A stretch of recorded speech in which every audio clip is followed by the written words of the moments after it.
It has now been less than a year since the Food Bank of Western New York and Meals on Wheels combined to create what is called FeedMore Western New York. And already the new organization is having a very positive impact that can be seen all across our community. Photojournalist Dooley O'Rourke was in Lockport this morning as a group of volunteers from FeedMore Western New York began their enhanced delivery program in this grateful community.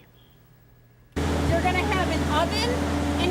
Amid the clamor of the morning's deliveries, a group of new FeedMore Western New York volunteers were getting their final instructions. Today marks the first day that we are offering our home-delivered meal service, also known as our Meals on Wheels program, to the city of Lockport.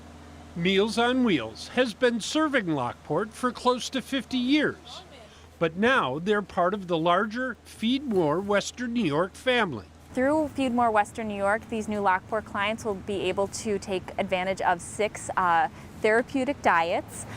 These are a variety of different diets to best meet the diverse needs. Caroline Murphy has been a Meals on Wheels volunteer here in Lockport for more than 30 years, handing out meals and a warm smile. I just wanted to volunteer in the community, so I did it and have been doing it ever since. I used to be a runner, but now I'm a driver.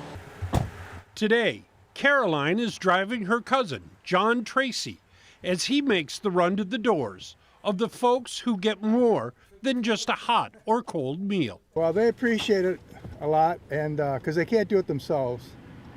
And a lot of times they appreciate the conversation more than the food. With Caroline behind the wheel and John making those important deliveries, FeedMore Western New York is off to a great start. Yeah, bye-bye. In Lockport, Dooley O'Rourke, Channel 2 News.